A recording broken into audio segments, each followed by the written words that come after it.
discount. So, dito kasi, pag turnover na sa inyo ang unit nyo, wala na kayong problemahin pa.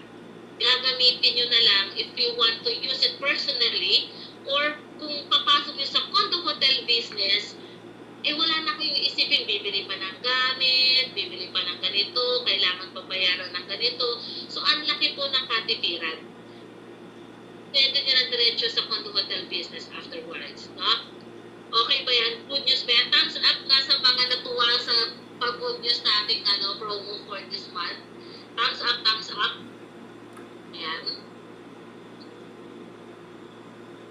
Ayan, very good.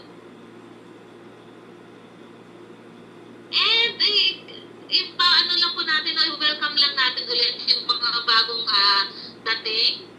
Nandito si Miss Fem from Hong Kong. Yan. Si Mama Marlene.